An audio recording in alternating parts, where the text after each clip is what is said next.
Es un gusto saludarles una vez más y presentar el seguimiento de este tema que hemos iniciado de la verdad sobre la iglesia evangélica. Ahora con el subtema el haber exaltado al hombre y no ser este un servidor. ¿Qué ha pasado en la iglesia evangélica? Pues precisamente esto, exaltaron al hombre y suplantaron a Cristo por el hombre. Es el hombre el que ha tomado el protagonismo y no es lo que en realidad es llamado a ser, de acuerdo a las escrituras, que es un servidor, nada más. ¿Por qué? Porque el hombre ha sido tratado como un ser relevante, un ser importante. Notan ustedes que se han utilizado títulos como reverendo y se han entregado diplomas en reconocimiento a estudios académicos en teología, imitando prácticamente todo lo que hace el mundo en estos reconocimientos y entrega de diplomas como doctores en teología, licenciados en teología, magíster en teología, profesores en teología, diplomados en teología, pastores.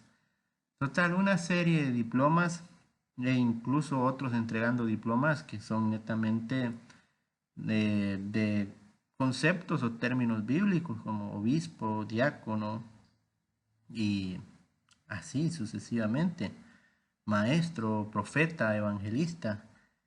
Una auténtica locura, un disparate total, lo que esta iglesia evangélica está convirtiendo, adulterando el evangelio, porque hacen del evangelio lo que ellos quieren y por lo tanto el evangelio está corrompido.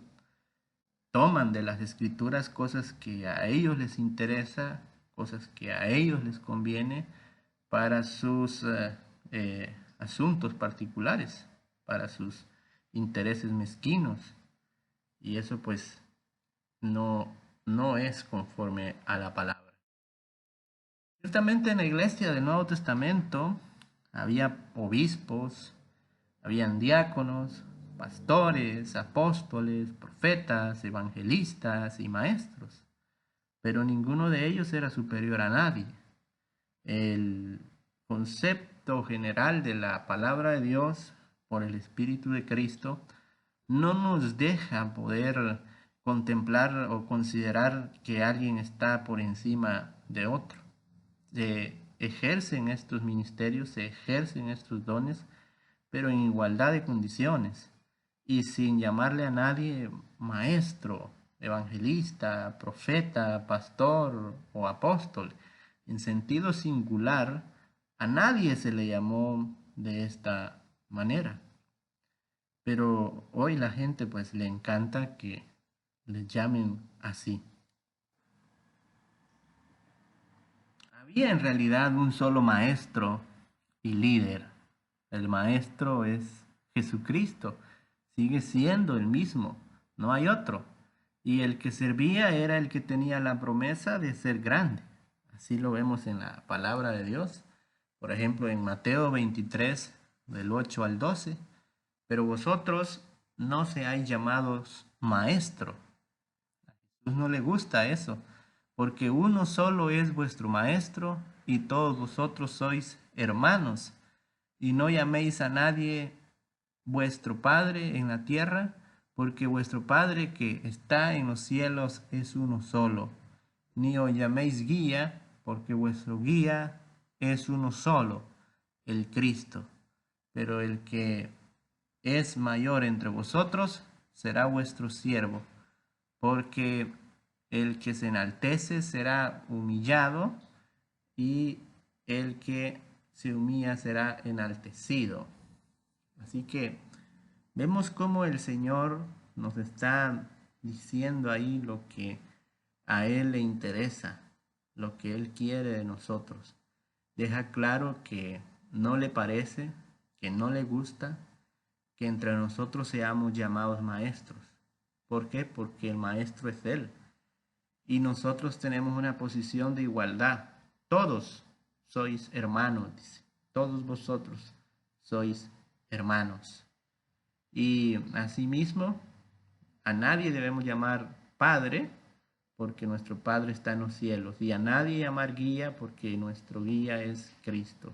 En este espíritu cabe completamente los demás rótulos, los demás títulos que le dan a la iglesia evangélica, ¿no? A las personas que dirigen o que son líderes. Pues Jesús todo eso lo aborrece. Jesús no quiere que a nadie le llamemos pastor. Jesús no quiere que a nadie le llamemos profeta, apóstol, reverendo. A nadie, nadie, nadie de ninguno de nosotros. En la iglesia verdadera no cabe ni tiene sentido ni razón de ser ninguno de estos títulos o palabras, porque solo Jesús es nuestro guía, solo Jesús es nuestro pastor, solo Jesús es nuestro maestro, solo Jesús es nuestro profeta, solo Jesús es nuestro auténtico líder, no hay otro. Bien, vemos en Mateo 20, 25 al 28. Entonces Jesús llamándolos dijo, sabéis que los gobernantes de las naciones se enseñorean de ellas, y los que son grandes ejercen sobre ellas potestad. Mas entre vosotros no será así, sino que el que quiera hacerse grande entre vosotros será vuestro servidor, y el que quiera ser primero entre vosotros será vuestro siervo. Como el Hijo del Hombre no vino para ser servido, sino para servir y para dar su vida en rescate por muchos. Eso es lo que quiere el Señor, que nosotros seamos servidores, no servidos. Eso es lo que Él quiere, que no haya nadie ejerciendo autoridad o potestad sobre nadie, como lo hacen en las naciones o en los países con la política esta corrupta que tenemos. Jesús pone el comparativo o el ejemplo, ¿no? Que en las naciones se enseñorean de ellas los que ejercen el poder. Tienen pues el control, el dominio absoluto, pero en la iglesia no es así. Con Cristo no es así, sino que Él es el ejemplo. Por eso es de que en el Evangelio de Juan capítulo 13 vemos que Jesús dijo, como yo os he hecho, vosotros también debéis hacer, porque ejemplo os he dado. Y si Él servía, pues cuánto más nosotros, ¿no? Si Él no vino para ser servido, sino para servir, cuánto más nosotros también debemos hacer lo mismo. En cuanto a los términos, por ejemplo, el término obispo es una mala traducción de la Biblia Reina Valera.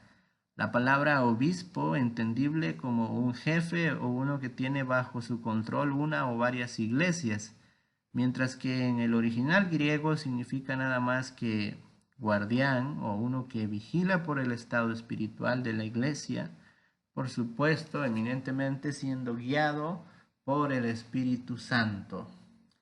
Es interesante notar esto, que la Biblia Reina Valera, como las demás traducciones, tienen diferentes errores por influencia religiosa. Recordemos que los obispos eran católicos romanos, los que tradujeron esta Biblia, Cipriano Valera y Casiodoro de Reina, y entonces había influencia de parte de la religión católica en ellos y tradujeron mal algunos términos, como por ejemplo obispo, ¿no? No se puede entender alguien que es jefe y que controla a su sabor y antojo las iglesias, sino simplemente aquel que vela por el estado espiritual de la iglesia. Es guiado, por supuesto, por el Espíritu Santo y es un hombre espiritual. Es un hombre que No tiene nada que ver con sus propios intereses, sino con los intereses de Cristo. En cuanto a otros conceptos, por ejemplo, el significado de diácono es servidor, o sea, ayudar con amor a cualquier hermano de la iglesia a crecer en su vida espiritual. El significado de pastor es el que cuida rebaños. El significado de apóstol es enviado o mensajero. El significado de evangelista es uno que anuncia las buenas nuevas. El significado de profeta es uno que públicamente habla el mensaje divino. En el Antiguo Testamento, pues, el mensaje divino era algo que Dios decía en amonestación a su pueblo y en advertencia de lo que iba a venir como disciplina o castigo por la desobediencia. Y en el Nuevo Testamento, pues, es uno que amonesta siempre al pueblo de Dios para que se rija o se someta a su palabra. El significado de maestro es guía o conductor.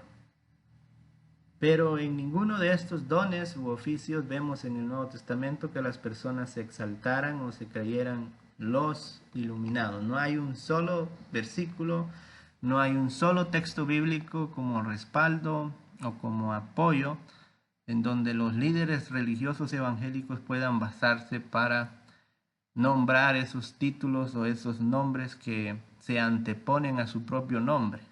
No, eso es imposible. Veamos otros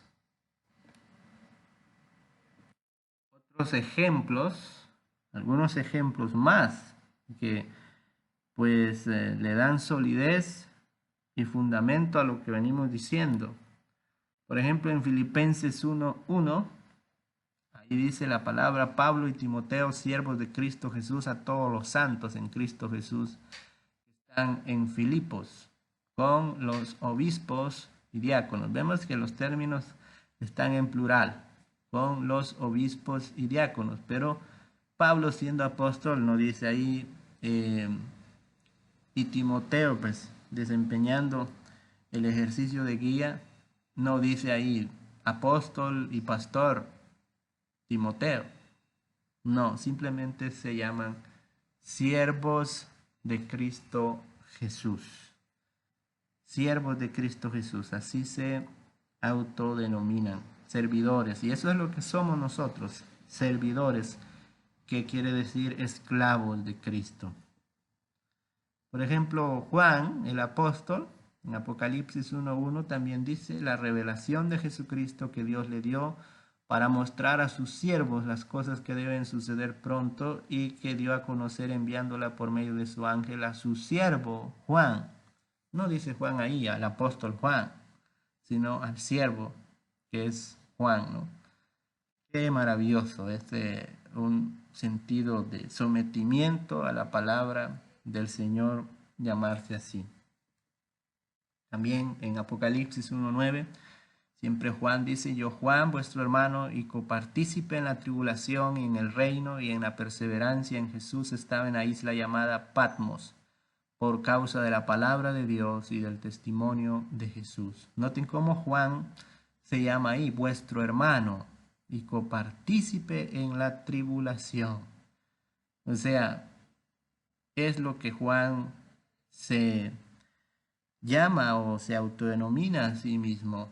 No dice apóstol, no, sino copartícipe en la tribulación por la persecución que en ese momento estaban pasando los hermanos. Y vuestro hermano, ¿no? En sentido de igualdad. Recuerden que Jesús dijo que todos somos hermanos. Por lo tanto, no llaméis guía, maestro, a nadie, porque todos sois hermanos. En cualquiera de los casos, reconocemos que dentro de la iglesia existieron personas que ejercieron ministerios y dones, pero siempre tomando como principio básico que Jesucristo era la cabeza y los demás servidores los unos de los otros. Ese es el principio básico para la iglesia y para todos los que participamos y la conformamos. Todos somos servidores. Ninguno está por encima de nadie, ninguno. Ninguno ejerce autoridad sobre nadie más que Jesucristo. Y pues a Él se le reconoce y se le glorifica como el único mediador, el único salvador, el único Dios, el único guía, el único maestro, el único pastor, el único profeta, el único que nos pudo traer las buenas nuevas, en este caso, el único evangelista también. Y el que las personas hoy día se autonombren o denominen puestos de jerarquía, eso es paganismo. Entre nosotros, los verdaderos discípulos del Señor, un solo líder tenemos y es Jesucristo. Por eso, el que está en Cristo no debe de exigir nunca que le llamen algo así como hacen en la iglesia evangélica, aunque desempeñe la función o el ministerio de la guianza, aunque enseñe, sea por ejemplo esto de guía, que es un pastor o maestro, no puede exigir ni ser llamado así. El ministerio se puede desarrollar y se puede desempeñar, pero sin exigir y sin nombrar estos títulos de manera jerárquica. No, porque da lugar al orgullo, da lugar a la jactancia, a la soberbia, cosas que son frutos de la carne. Por eso los discípulos nunca se autodenominaron o se autonombraron con estos rótulos, sino más bien se presentan a sí mismos como servidores del reino de los cielos, como servidores de Cristo, exceptuando alguna vez como Pablo, por el ministerio que recibió del Señor Jesús, que se llama en algunos momentos apóstol de Jesucristo, porque muchos lo consideraban un falso apóstol, ¿no? Porque no estuvo con los 12, no fue llamado directamente en el ministerio terrenal de Jesús acá, pero vemos cómo Jesús lo llama después de manera personal también en su camino a Damasco. Pero el sentir general, vuelvo a repetir, es de sumisión, de sometimiento a Cristo, reconociéndole a Él como Señor y Maestro, como el que ejerce dominio y autoridad sobre nosotros y nosotros únicamente sus servidores. Será hasta la próxima, si el Señor lo permite.